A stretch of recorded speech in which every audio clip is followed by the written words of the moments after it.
सौम्या ने अंदर ही अंदर मान लिया था कि गौतम को बहुत ही ज्यादा ज्ञान है, इसलिए उसने गौतम से कहा, जबरदस्त मिस्टर गौतम, तुमने बिल्कुल क्रिस्टल क्लियर बात बताई, लेकिन अभी तक मैं ये नहीं जान पाई कि तुम्हें इस दवा के बनने का प्रोसेस कैसे मालूम है। तभी गौतम ने मुस्कुराते हुए बोला, क्योंकि असल में ये गोलियां मैंने अपने ससुर के इलाज के लिए बनाई थी और उसके बाद मेरे ससुर 2 ही गोलियों में बेहतर हो गए थे, जिसके बाद उन्होंने बची हुई गोलियों को मार्केट में बेच दी थी और मुझे लगता है कि सौरभ अग्रवाल ने ये वहीं से खरीदी है और अब आप लोगों से पैसे हड़पने के लिए ये संत महात्मा 150 साल का ढोंग कर रहे हैं। बेहतर यही होगा कि आप लोग उसकी इस झूठी और चिकनी चुपड़ी बातों से दूर रहें। गौतम ने यह चमत्कारी पिल बनाया है। यह सुनकर सभी लोग गौतम से बहुत इंप्रेस्ड हुए। डॉक्टर सौम्या को भी रियलाइज हुआ कि गौतम वाकई में जीनियस है। रघुवीर और डॉक्टर ओमकार दोनों को सौरभ पे बहुत गुस्सा आ रहा था और खुद पर शर्म कि अगर आज गौतम नहीं होता तो वो सच में सौरभ की बातों में आ जाते।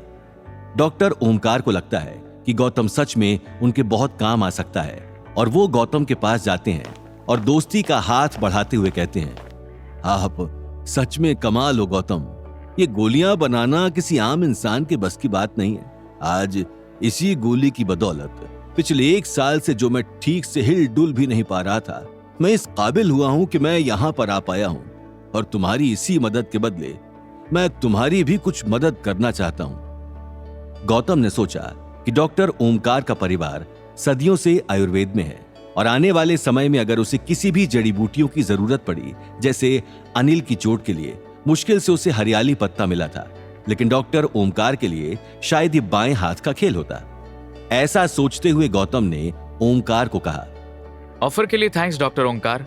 असल में आगे जाके मुझे कुछ रेयर जड़ी बूटियों की जरूरत पड़ सकती है, तो उसके लिए मैं आपको जरूर कांटेक्ट करूंगा।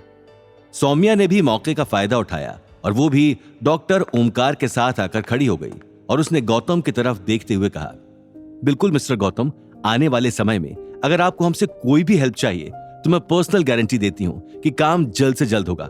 और फिर से सॉरी मेरे बर्ताव के लिए। डॉक्टर सौम्या सोच रही थी कि वो गौतम की मदद करेगी तो उसके बदले में जो गोलियां गौतम बनाकर देगा उससे वो लोगों की मदद भी कर पाएगी और साथ ही साथ काफी मुनाफा भी कमा पाएगी। इस समय गौतम को देखकर सौम्या की आंखों में चमक थी।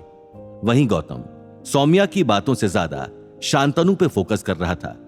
गौतम शांतनु को चेक करता है और खुश होता है कि शांतनु की हालत अब बेटर है और वो जल्दी ही ठीक होगा।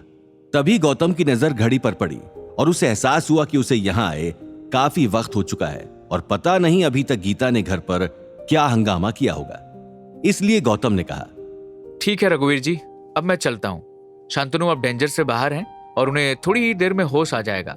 मैं रुककर उनसे मिलना चाहता था लेकिन मुझे लेट हो रहा है। मैं किसी और दिन उनसे मिलने आता हूँ। अवनी को भी उनसे मिलना था। ऐसा कहकर गौतम रघुवीर और सिद्धार्थ से हाथ मिलाकर निकल ही रहा था कि तभी रघुवीर ने गौतम को रोकते हुए कहा, सुनो गौतम, मैं कल एक छोटी सी गेट टुगेदर रख रहा हूं जिसमें शहर के नामी बिजनेसमैन आने वाले हैं जिनका कंस्ट्रक्शन इंडस्ट्री में नाम है। तो मैं चाहता हूं कि तुम भी हमारी उस गेट टुगेदर का हिस्सा बनो। मैं तुम्हें उन सब लोगों से मिलवाना चाहता हूं।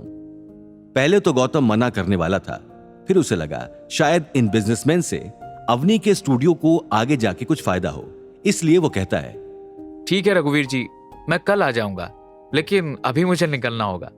ऐसा कहकर गौतम ने वहां सबसे विदा ली और वो तुरंत घर जाने के लिए निकल पड़ा। घर जाते वक्त गाड़ी में उसने सोचा, अगर मैं घर में इतनी देर बाद जाऊंगा तो मम्मी जी को क्या जवाब दूंगा। एक काम करता हूँ, रास्ते से कुछ सब्जियां ले लेता हूँ और कह दूंगा कि सब्जियां ढूंढने में मुझे थोड़ा वक्त लग गया था। रास्ते से गौतम ने केवल बैंगन ही लिए और वो सीधा घर की ओर निकल पड़ा, क्योंकि वो नहीं चाहता था कि सब्जियां खरीदने में और ज्यादा देर हो और गीता को उसे सुनाने का मौका मिल जाए। रास्ते में गौतम को रघुवीर का फोन आया और उसने बताया कि शांतनु की हालत पहले से बेहतर हो चुकी है। जैसे ही गौतम घर पहुंचा, वहां लिविंग रूम का माहौल देखकर वो हैरान रह गया।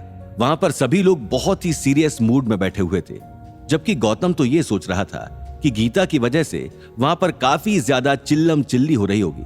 लेकिन सब शांत बैठे थे और अवनी भी चुपचाप एक कॉर्नर में बैठी थी। इसलिए गौतम ने उन लोगों की तरफ बढ़ते हुए पूछा, क्या हुआ डैडी जी, मम्मी जी, अवनी, आप लोग इतने सीरियस क्यों हैं? क्या हुआ है? आगे की कहानी जानने के लिए। देखिए अगला एपिसोड सिर्फ पॉकेट एफएम के यूट्यूब चैनल पर और रॉयल वारिस के सारे एपिसोड्स को सुनने के लिए डिस्क्रिप्शन में दी लिंक से डाउनलोड करें पॉकेट एफएम ऐप।